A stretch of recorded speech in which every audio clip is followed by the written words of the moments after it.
I'll tell you what I'm excited about today. The Atlanta Hawks. Man, we got the NBA playoffs going on. I know we don't normally talk about sports that much on this podcast, but today, man, I am fired up about the Hawks. We're in the middle of a series with the 76ers. We took out the Knicks the last couple of weeks. That's been really cool. And so the NBA playoffs are going on, and it got me thinking about halftime adjustments. There was a game this past weekend where the Hawks had almost a 30-point, well, they did have a 30-point lead at one point. And in the second half, they really struggled to keep that lead. I thought we were going to have an Atlanta Falcons situation on us where we blow the lead like we did in the Super Bowl, but we hung on, won the game on Sunday. That was great. But, man, the 76ers made some really good, Doc Rivers, their coach, he made some really good halftime adjustments. And I think that's what the best of the best do. So here we are in the middle of June, believe it or not, and we're almost in the middle of the year. We've got just a couple more weeks, and it's going to be halftime in 2021. Are you ready to make some adjustments? Welcome to Chasing Greatness. We're so excited that you're with us this week on the podcast. Thanks for subscribing. Thanks for watching. All of you who are on YouTube with us, that's great. Some of you are downloading, listening in the car. You're all over the place. You're doing great stuff. You are chasing greatness yourselves, and we're doing that as well. We're trying to help you be great all we can. And so here's what we're going to do. The next couple of weeks, we're going to spend some time making some halftime adjustments, thinking through what it would be to reset in your life. So I have my computer with me here today. I don't have it open, but I've got the computer. And one of my favorite things about the computer is there's this literally reset button. You can just restart. This particular computer has this little thing. You put it on the drop down menu, restart, and it just kind of wipes everything and puts you back at square one. Sometimes this thing drives me crazy. I'm not Mr. Technology. Sometimes this thing gets me like all messed up. Your phone's probably the same way. And it's just good to power down and start over, to reset, the old Control Alt Delete mindset.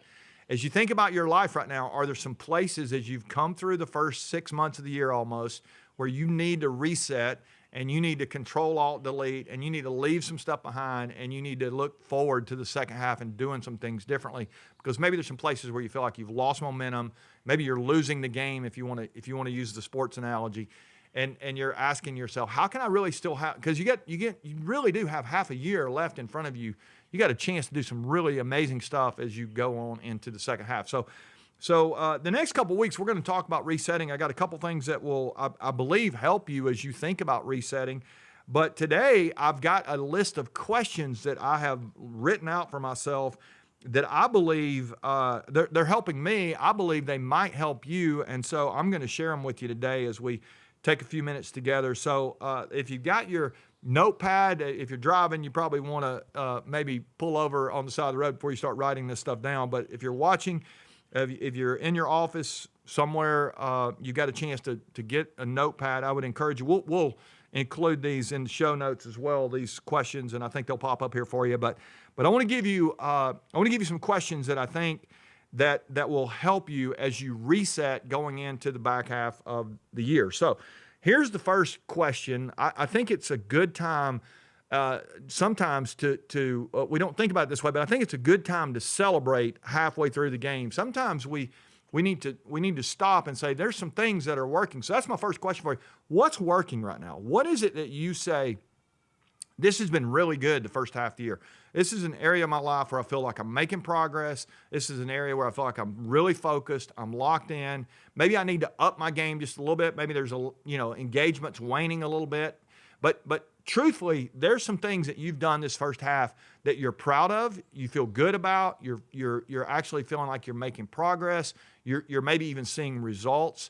It can be any area of your life, but as you begin to think, what's working right now? So I want you to take a few minutes and think about, what is really working? And as you write that down, I would encourage you to double down on that. If it's something that you really want to be a part of your life, to really focus on continuing to work what's working and to see if you can't, I say it this way sometimes, see if you can't run up the score in the second half. I wish the Hawks had run up the score even more. 30 is a great lead at halftime, but you don't want to take any chances when it comes to blowing a lead that you have. And right now, some of you have a lead in some areas of your life. I encourage you to double down on that to see if you can run up the score. And maybe it's in your fitness, maybe it's in I've talked this year about the books I'm reading. I'm really making a lot of progress. I've had a really great half year so far. But the teams that really win are the ones who finish the game. And so what area of your life right now do you really need to double down and say, I'm doing well here, but I want to continue to do well. I don't want to lose sight of that in the midst of these other questions that we have. So what's working? That's a really good first question for us. So here's the second question. What's not working?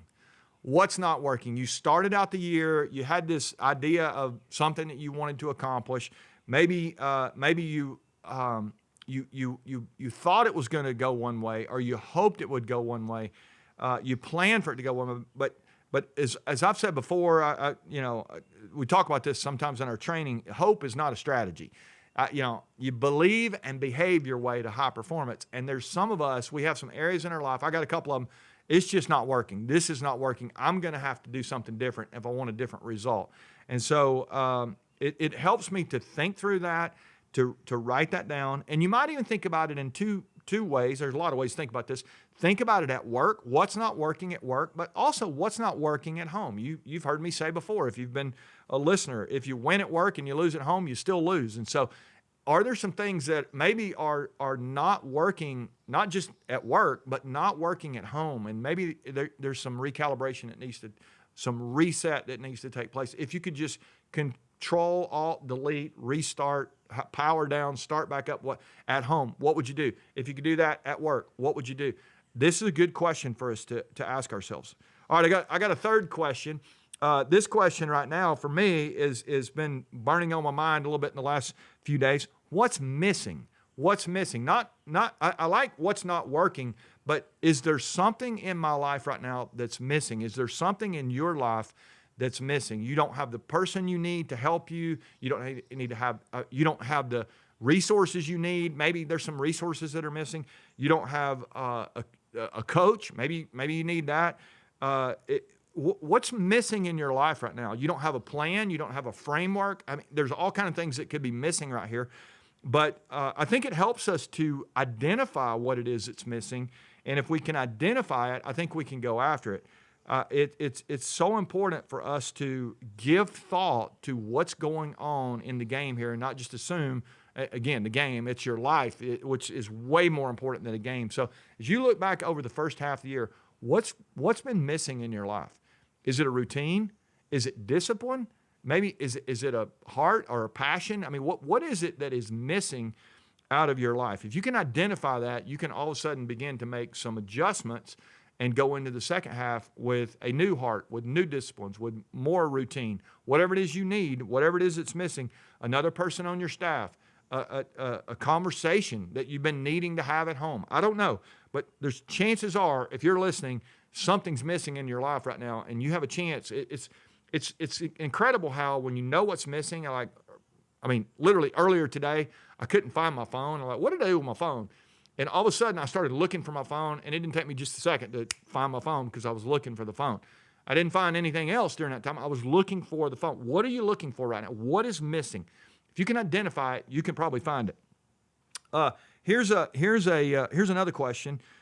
So earlier this week, we had some here at our home. We had some trees that were touching the house. I mean, they'd been growing for a while. Big old trees. They'd grown up on the house, and we had to prune those trees back. We had to get them off the house. So we literally, one of them was so big we had to take a chainsaw, and the tree had to be cut, limbs drug off. Now the tree is positioned to be able to new growth, be able to do what it is designed to do. But as you think about your life right now, what do you need to prune?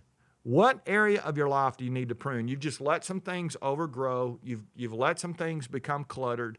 You've let some habits creep into your life. You've let some discipline slip. I don't know what it is, but as you begin to think about your life in that way of pruning, the gardener, it's just like something is ready to flourish, but I think it is in Necessary Endings. Henry Cloud talks about. He kind of builds it's a great book, by the way, but he uses the rose bush as a picture for pruning. And Henry says that every rose bush has only so many nutrients in it. If you think about the root system of the bush, I'm not a gardener, but this makes sense. But here's the thing: it has more buds than what those nutrients can supply.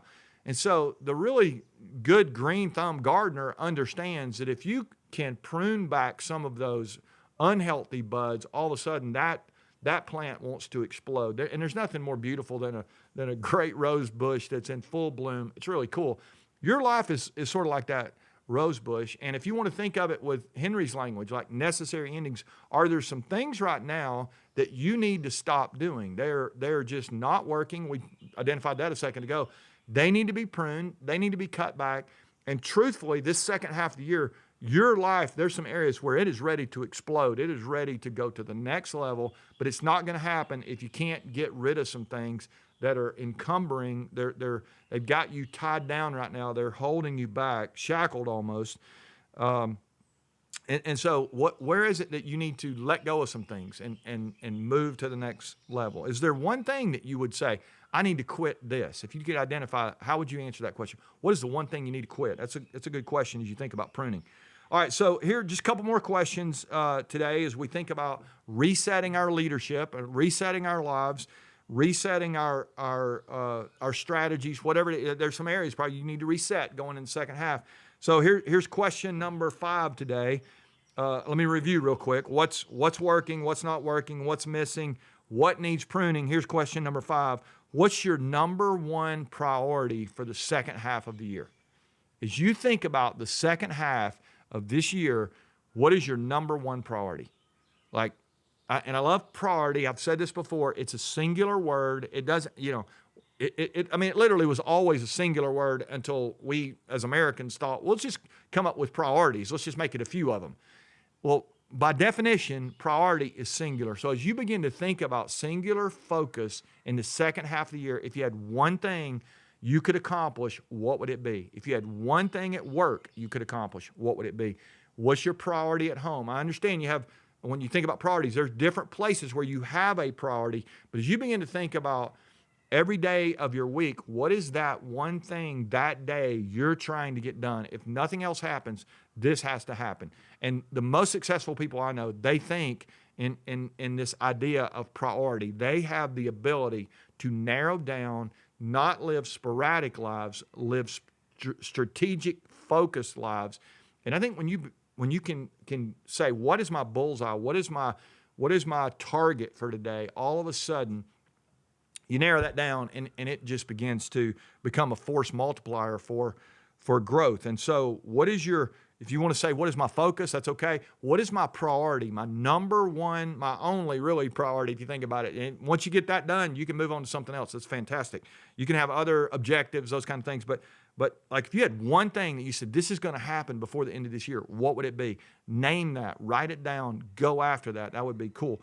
And it'd be more than cool. It will be catalytic for you to have priority identified, put it on the target, put it on your bullseye, put it on your mirror, put it in your bathroom, put it on your rear view, wherever you need to put it, somewhere where you're going to see that number one priority over and over and over again. It'll keep you focused and on target. And then I got one more question for you today, and we'll sort of wrap this up. But this is similar to priority, but it's a little bit different. I want to go to another level of priority. I mean, priority really is kind of the focus, but what's your number one goal for the second half of the year? Priority is more of a vision, if you want to think about it that way. It's more of a, here's my target, here's what I'm going after. But as you think about goal, how are you going to measure your priority? How are you going to know if you were successful or not? And so I love this idea. What's my number one goal? It doesn't mean I can't have more than one goal. I actually do have a few goals, but I'm gonna just warn you, when we talk about goals, we say if you have too many goals, you really don't have any goals. I mean, if you got too many, really none of them will become the priority. None of them will get done. So as you think about your priority, as you think about your number one goal, how would you say you're measuring your priority, or how would you say maybe it's not even related to your priority, probably should be, but as you think about your number one goal, if this happened, how many, by when, those kind of questions about that goal. Like, what are you really trying to do? And how are you measuring success? How are you measuring success numerically? Now, I don't want to, I mean, we'll talk about this later, but success, honestly, is sometimes only measured with a number. And I don't believe that's what, you don't measure success with a number, but all the time. But you can measure success. You can measure progress with numbers, and numbers really do matter. And so your numbers will drive you to a better place. I've shared earlier in the year, I had a number goal of the number of books I was trying to read this year, and I'm on pace. That goal has helped me read more books this year than I ever have in my whole life in a first half of the year.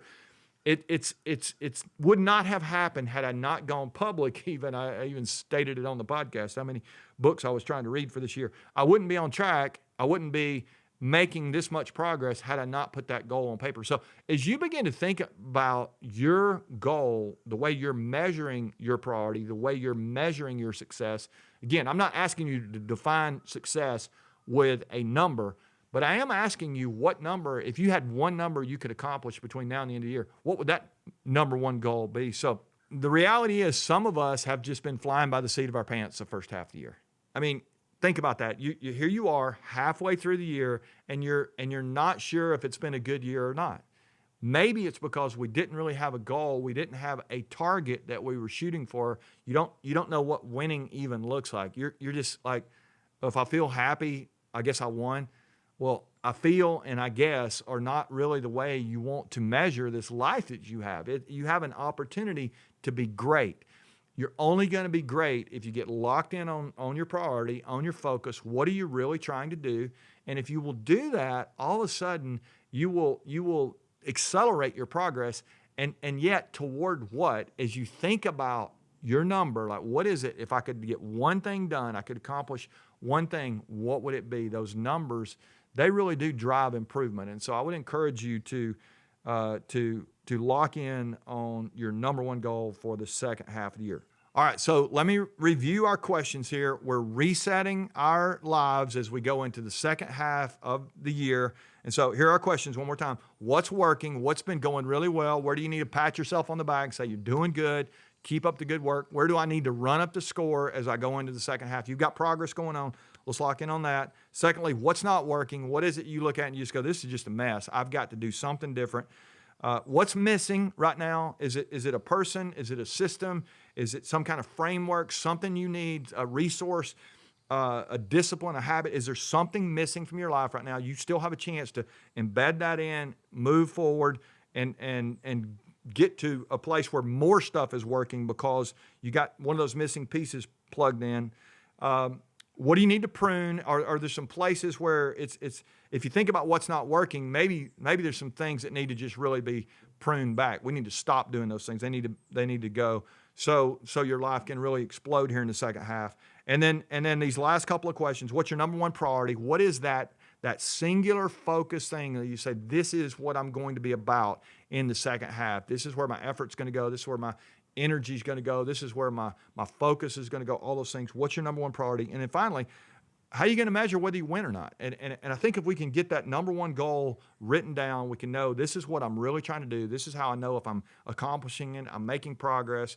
Set yourself something maybe that's a marker along the way every month, maybe a 90-day goal. You got a couple of 90 days, coming left in the year. You got 100. We got more. We almost got 200 days here left in the year. So we've got a chance here to really calibrate to measure what greatness would look like in that. And I know we talk about all the time that chasing greatness is about. It really is about trying to be great, but helping other people be great.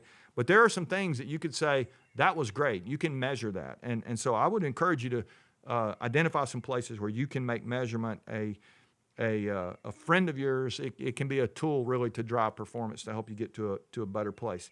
All right, so next week when I come back, I got a little grid I'm gonna share with you that's gonna help us as we think about this idea of resetting. We're gonna narrow these questions down. I got 4 things, a little grid that we've created that is going to help you really narrow your focus. And again, we're thinking about resetting. We've got just a couple more weeks here in the first half of the year. let's lock in and make sure that we're focused so the back half of this year really can be better than the first half. And I think if we do that, we can feel really good about ourselves once we get to the end of the year. That'd be great. So thanks for joining us this week. Thank you so much for listening. Maybe you know somebody today who's you want to see them be great in the second half of the year. I encourage you to share this link with them. Encourage them to listen as we all chase greatness together. You got somebody you can help be great. You want to be great. I want to be great. We're all trying to maximize our opportunity, and as we do that, I think we'll know that we've stewarded our lives in a really, really amazing way. So let's be doing that. Help us share, spread the word. If you haven't left a review yet, I encourage you to do that. We got some links here in the bottom of some opportunities and things that we've got going on that you may be interested in, some resources that'll help you. I hope you'll check those out. And until next week, let's keep chasing greatness.